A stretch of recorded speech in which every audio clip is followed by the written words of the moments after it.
Korean airlines का एक जहाज फ्लाइट 007 न्यूयॉर्क से साउथ कोरियन कैपिटल सोल जा रहा था।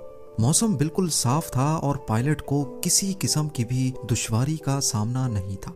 लेकिन इन सब चीजों के बावजूद भी ये जहाज क्रैश हुआ, और वो भी सिर्फ इस वजह से क्योंकि उसके पास वो चीज नहीं थी जो आज हम सबकी पॉकेट में पड़ी रहती है।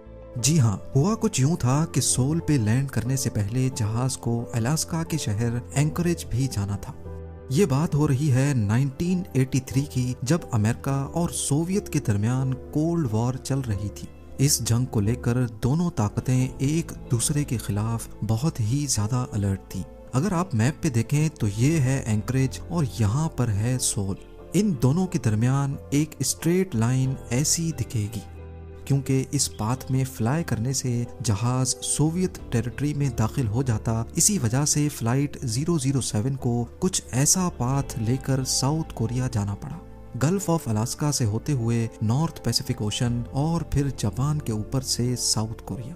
पर क्या मालूम था पायलट को कि दोनों ताकतों की ये जंग आज 269 पैसेंजर्स की जान लेकर छोड़ेगी। उस दौर में जीपीएस तो था नहीं और पायलट गलती से सोवियत टेरिटरी में चला गया। सोवियत्स ने समझा कि ये अमेरिका का स्पाई प्लेन है और उस पर एयर टू एयर मिसाइल खोल दिया गया। कुछ ही लम्हे बाद प्लेन सोवियत कंट्रोल्ड मोनिरॉन आइलैंड के करीब समंदर में जा गिरा। जहां इस खबर ने पूरी दुनिया को सोग में डाल दिया था, वहीं अमेरिका को सबसे ज्यादा दुख इस बात का था कि उनके पास जीपीएस टेक्नोलॉजी होते हुए भी वो इस हादसे को ना रोक सके। जी हाँ, उस वक्त जीपीएस सिर्फ अमेरिकन मिलिट्री का एक टूल हुआ करता था। पर इस वाक़े के बाद ही 16 सितंबर 1983 को अमेरिकन प्रेसिडेंट रोनाल्ड रेगन ने जीपीएस को सिविलियन यूज के लिए खोलने का ऐलान कर दिया, और वो भी बिल्कुल फ्री।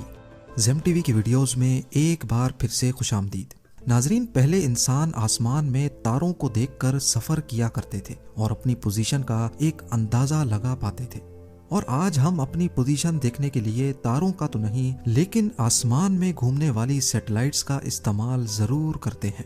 मोबाइल फोन्स, गाड़ियां, फ्लाइट नेविगेशन और हत्ता के अब तो पेट्स की लोकेशन ट्रैक करना भी इंतहाई आसान हो चुका है। और इस सब को मुमकिन करने वाली ये छोटी सी चिप है जिसको जीपीएस यानी ग्लोबल पोजीशनिंग सिस्टम कहा जाता है। चाहे रेगिस्तान में हो, समंदर में या फिर किसी जंगल के बीचों बीच, ये छोटा सा टूल हमें हमारी पिन पॉइंट लोकेशन आखिर बताता कैसे है। इतनी इम्पोर्टेंट सर्विस जिसके बगैर आज दुनिया का निज़ाम इधर से उधर हो सकता है, वो भला हमें फ्री में क्यों मिलती है। और गूगल मैप्स जीपीएस के जरिए लाइव ट्रैफिक प्रेडिक्शन कैसे कर पाता है। इन सवालों के जवाब जानने के लिए जरूरी है कि पहले हम ये जानें कि जीपीएस काम कैसे करता है। ये तो हम सबको मालूम होगा कि हमारे फोन में जीपीएस रिसीवर होता है। जैसे ही हम अपनी लोकेशन सर्विस ऑन करते हैं तो ये अर्थ को ऑर्बिट करने वाली 24 जीपीएस सैटेलाइट से सिग्नल रिसीव करने लगता है। इस सिग्नल में हमारी लोकेशन नहीं होती, बल्कि इस सिग्नल में सिर्फ टाइम होता है। सैटेलाइट में एक एटॉमिक वॉच होती है जिसको दुनिया की सबसे एक्यूरेट वॉच भी कहा जाता है। सैटेलाइट को अपनी लोकेशन तो मालूम होती है लेकिन हमारे फोन की नहीं।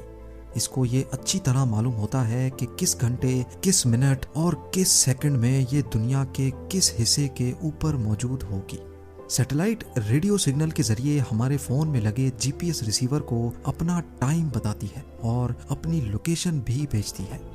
जिस वक्त ये रेडियो सिग्नल जनरेट होता है, उस वक्त सैटेलाइट की एटॉमिक वॉच पे जो भी टाइम होता है ये सिर्फ वो बताती है।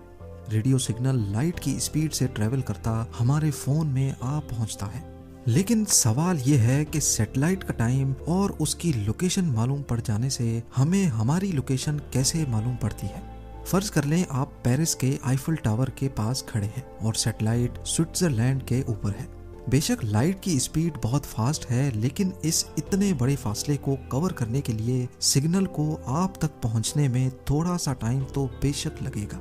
सिग्नल रिसीव होने के बाद फोन अपने टाइम को सैटेलाइट से भेजे गए टाइम से मैच करता है और डिफरेंस निकालता है कि ये सिग्नल कितना डिले से पहुंचा है। अगर ये डिले 0.002 सेकंड्स है तो अब ये जानना मुश्किल नहीं होता कि सैटेलाइट हमसे कितना दूर है।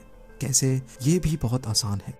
लाइट की स्पीड जो कि 3 लाख किलोमीटर्स एक सेकंड में कवर करती है, जिसका मतलब ये हुआ कि 0.002 सेकंड में लाइट 600 किलोमीटर ट्रेवल करेगी। तो अब ये कहना गलत नहीं होगा कि सैटेलाइट ने जब सिग्नल भेजा था उस वक्त वो हमसे 600 किलोमीटर दूर थी। हमारा फोन सैटेलाइट की लोकेशन स्विट्जरलैंड से 600 किलोमीटर के रेडियस में एक सर्कल ड्रॉ करता है। इससे फोन को इतना तो मालूम पड़ जाता है कि वो इस सर्कल के किसी न किसी बॉर्डर पे, किसी न किसी कोने पे मौजूद है। पर यह सर्कल तो बहुत बड़ा है। हमारा फोन इस पूरे सर्कल के बॉर्डर पे कहीं ना कहीं मौजूद है, ये जानना हमारे लिए काफी नहीं है। इस लोकेशन को एक्यूरेट बनाने के लिए यही सारा प्रोसेस दूसरी सैटेलाइट के साथ भी किया जाता है, जिसको हम सैटेलाइट बी का नाम देते हैं। लेट्स सपोज सैटेलाइट बी इस वक्त स्पेन के ऊपर है और हमारे फोन ने इस तमाम कैलकुलेशन से ये मालूम किया कि ये सैटेलाइट हमसे 1100 किलोमीटर दूर है। अब हमारे फोन के पास एक नहीं बल्कि 2 सर्कल्स आ गए, एक सैटेलाइट ए का और दूसरा सैटेलाइट बी का। ये दोनों सर्कल्स जहां पर भी एक दूसरे के साथ इंटरसेक्ट करेंगे, हमारा फोन भी वहीं पे मौजूद होगा। इस लोकेशन को अब मजीद पिन पॉइंट एक्यूरेट करने के लिए फोन को कम से कम 4 सैटेलाइट से सिग्नल रिसीव करने पड़ते हैं। जितने ज्यादा सर्कल्स बनते जाएंगे, हमारी लोकेशन भी उतनी ही ज्यादा एक्यूरेट होती जाएगी। इस सारे प्रोसेस में समझने की बात यह है कि लोकेशन सर्विस का सबसे बड़ा ताल्लुक टाइम से है। अगर तो रिसीवर यानी हमारे फोन का टाइम 1 सेकंड भी गलत होगा तो लोकेशन में हजारों किलोमीटर्स का डिफरेंस आ जाएगा। इस मसले से निपटने के लिए जैसे जैसे टेक्नोलॉजी बढ़ती जा रही है, वैसे वैसे जीपीएस चिप्स भी जदीद होती जा रही हैं। आजकल कई जीपीएस डिवाइसेस में बिल्ट इन बैटरीज दी जा रही हैं और उनके अंदर अपनी क्लॉक मौजूद होती है। मोबाइल ऑपरेटर्स और इंटरनेट की मदद से ऑटोमेटिक टाइम को अपडेट भी किया जाता है। अब सवाल उठता है कि आजकल तो कोई फ्री में किसी को मशवरा भी नहीं देता, तो आखिर फिर इतनी बड़ी फैसिलिटी फ्री कैसे है? क्या इस सर्विस के जरिए पूरी दुनिया पर नजर तो नहीं रखी जा रही? पूरी दुनिया का GPS system US department of defence control करता है। ये सैटेलाइट्स सिर्फ 1 वे सिग्नल भेज सकती हैं और इनको तो ये भी मालूम नहीं होता कि इनको किस वक्त कौन कहां से यूज कर रहा है। तो इस बात का तो सवाल ही पैदा नहीं होता कि फ्री सर्विस देकर हम पर नजर रखी जा रही हो। और ये फ्री तो कंज्यूमर के लिए है, जबकि मोबाइल मैन्युफैक्चरर्स, एयरलाइन इंडस्ट्री और ट्रांसपोर्ट सेक्टर से सालाना टैक्स लेकर इन जीपीएस सैटेलाइट्स की कॉस्ट को पूरा किया जाता है। ये टेक्नोलॉजी अब इतनी कॉमन हो चुकी है कि अगर ये ना हो तो पूरे दुनिया की इकोनॉमी को अच्छा खासा नुकसान उठाना पड़ सकता है। फ्लाइट नेविगेशन डिस्टर्ब हो जाएगी, ट्रांसपोर्ट कंपनीज अपनी ट्रक्स को ट्रैक नहीं कर पाएंगी, ट्रैकर कंपनीज का बिजनेस बंद हो जाएगा और हो सकता है कि आपका फेवरेट रेस्टोरेंट आपको वक्त पर ऑर्डर भी डिलीवर ना कर पाए। अगर बात की जाए गूगल मैप्स की, तो लाइव ट्रैफिक प्रेडिक्शन में भी सबसे बड़ा हाथ जीपीएस का ही होता है। अगर हमारे फोन का जीपीएस ऑन होगा तो गूगल मैप्स हर थोड़े वक्त के बाद हमारी लोकेशन अपने सर्वर पे अपडेट करता है। इससे गूगल के एआई बॉट को मालूम पड़ जाता है कि पॉइंट ए से पॉइंट बी तक पहुंचने के दरमियान हमने कहीं स्टॉप किया कि नहीं और हमारी स्पीड कितनी थी। यही इंफॉर्मेशन गूगल उसी रोड पर मौजूद दूसरे मोबाइल यूजर से भी लेता है और फिर इन तमाम इंफॉर्मेशन की बेसिस पे प्रिडिक्शन की जाती है कि आया रोड पर एवरेज स्पीड क्या है, ये रोड दिन के कौन से टाइम पे ज्यादा जैम होता है और किस वक्त यहाँ आसानी से गुजरा जा सकता है। ये सारी इंफॉर्मेशन हजारों मोबाइल यूजर्स की लोकेशन लेने के बाद ही प्रिडिक्ट की जा सकती है। उम्मीद है जेम टीवी की ये वीडियो भी आप लोग भरपूर लाइक और शेयर करेंगे। आप लोगों के प्यार भरे कमेंट्स का बेहद शुक्रिया। मिलते हैं अगली शानदार वीडियो में।